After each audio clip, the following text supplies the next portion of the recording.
Saudi Arabia और पाकिस्तान के बीच ये डील तो पहले से थी। ऑपरेशन सिंदूर के बीच में फिर सऊदी अरबिया पाकिस्तान के रेस्क्यू के लिए क्यों नहीं आया?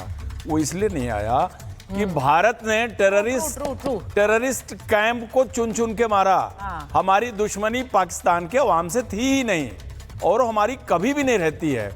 हमने तो टेररिस्ट कैंप को मारा, उनको टारगेट किया। जब पाकिस्तान का काउंटर रिएक्शन हमारे स्ट्रेटेजिक और डिफेंस एस्टेब्लिशमेंट पे उन्होंने अटैक किया, तब हमने उनका इस कर्डू से लेके बोलारी तक का नक्शा बना दिया कि साहब ये होता हमारा रिएक्शन।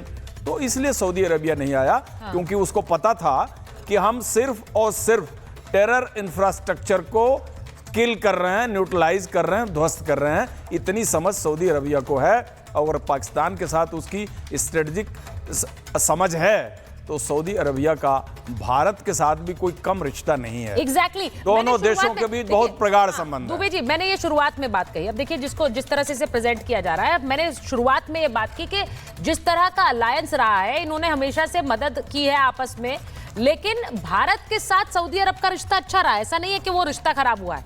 लेकिन मैं ये जो बात पूछ रही हूँ, जीडी बख्शी सर आपसे पूछ रही हूँ, उन्होंने बिल्कुल, दुबे जी ने सही बात कही कि रिश्ता भारत के साथ सऊदी अरब का अलग अलग स्केल पर है। लेकिन ये एक प्रदर्शनी लगाने वाले हैं क्या कि अरब के मुल्क और आए और हमारे परमाणु पर जिसकी दिलचस्पी हो वो इस तरह का अलायंस हमसे कर ले, तो अपनी खाल बचाने के लिए परमाणु तक बेचने के लिए रेडी है? नहीं, देखिए, मैं बताना चाहता हूँ कि मुल्ला आसिम मुनीर, फील्ड मार्शल आसिम मुनीर साहब जो हैं, वो ट्रेडर इन चीफ बन गए हैं पाकिस्तान में। जब उन्होंने देखा कि भाई एक ट्रेडर अमेरिका का राष्ट्रपति बन सकता है और उनकी भी राष्ट्रपति की एम्बिशंस है बड़ी क्लियर और बहुत साफ, तो वो उन्होंने Munir and sons trader company खोल दी है। वो अमेरिका को बेच रहे हैं वो तेल बलूचिस्तान का जो अभी तक ज़मीन से नहीं निकला। वो जो वहाँ के माइंस हैं, वहाँ 1993 में जो खुले थे, जहाँ से 1 किलो ना कॉपर, ना टंगस्टन, ना गोल्ड, ना रेयर अर्थ मिली है, वो उन्होंने जाके डोनाल्ड ट्रंप को बेच दी है।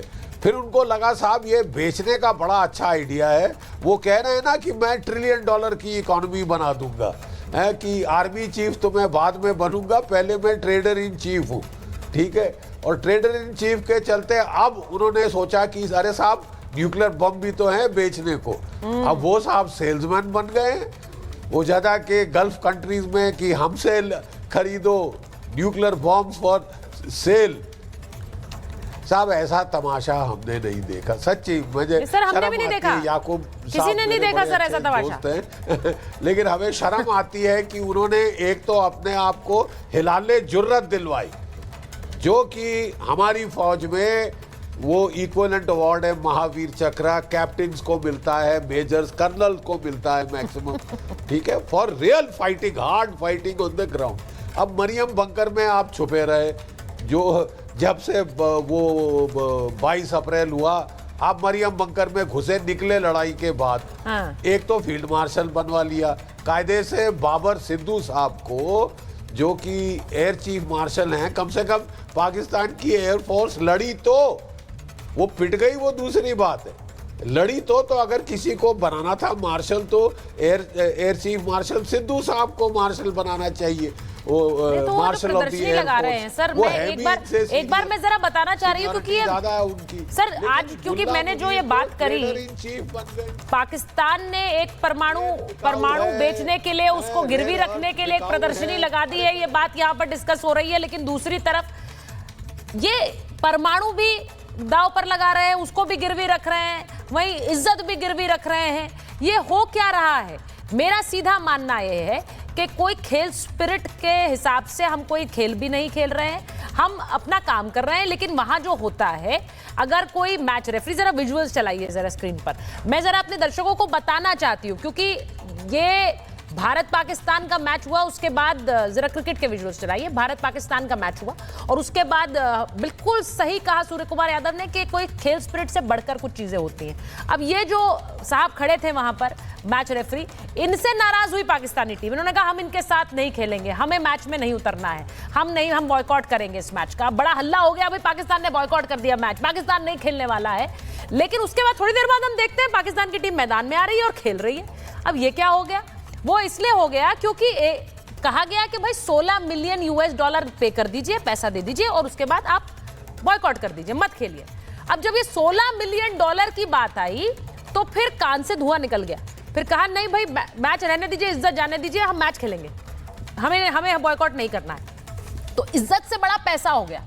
अब मैं ये इसलिए पूछ रही हूं याकूब साहब कि जो दम दिखाया गया और इतनी शिद्दत से कहा गया हम बॉयकॉट करेंगे, हमारे खिलाड़ियों के साथ गलत हुआ है, हम नहीं खेलेंगे, लेकिन उसके बाद वापस आ गए मैदान में। थोड़ी देर बाद देख रहे हैं मैच खेल रहे हैं। सर ये पैसे का ही खेल है ना, सऊदी अरब से लेकर यहां तक, दुबई तक। देखिए, जब हम बच्चे होते थे और गली मोहल्ले की क्रिकेट खेलते थे तो उसमें हम ये नाटक किया करते थे। जब गली मोहल्ले की क्रिकेट चला करती थी और हर कोई जब गली मोहल्ले में खेलता कि मैं नहीं खेलता और सम टाइम वो विकेट भी उखाड़ के ले जाना। ये कल जो तमाशा हुआ है, ये वर्ड वैसे जीडी बख्शी साहब ने सही इस्तेमाल किया कि बाज़ औक़ात वाकई एक तमाशा होता है और वो जो तमाशा है वो मैं क्रिकेट की एक स्पिरिट होनी चाहिए, उसको पोलिटिसाइज नहीं करना चाहिए। या तो आप बाइकआउट, मतलब बाइकआउट किस बात के ऊपर, फिर बाइकआउट ही करना था। देखिए, जब एक प्रोफेशनल मेरिट के ऊपर पीसीबी का चेयरमैन नहीं लगाया जाएगा, जब एक शख्स को बाहर से किसी का रिश्तेदार होने की वजह से लगाया जाएगा तो क्रिकेट का बेड़ा गर्क इसी तरीके से होगा। बाकी जीडी बख्शी साहब सरहद के उस पार बैठे हैं, वो बहुत सारी बातें कर सकते हैं, मैं नहीं कर सकता। वो ट्रेड चीफ कह सकते हैं, मैं नहीं कह सकता। तो लेकिन बात तो यही है कि यहाँ पे जो है वो मेरा ख्याल ये है कि फाइनेंस मिनिस्टर जो है वो उनको खुद होना चाहिए, क्योंकि वो ये कहते हैं कि इकोनॉमी जो है उन्हें बहुत बेहतर समझ आती है और उनका ये ख्याल है कि वो पाकिस्तान को वो जो $1 ट्रिलियन इकोनॉमी है। तो आप ये मान रहे हैं कि पाकिस्तान की क्रिकेटर्स की इज्जत नहीं की पीसीबी ने? आप ये मान रहे हैं ना? मैं तो ये पूछ रही हूँ। पहले कह दिया हमारी इज्जत है, हम बॉयकॉट करेंगे, हम नहीं खेलेंगे। तो फिर इज्जत का क्या हुआ सर जब वापस आ गए खेलने?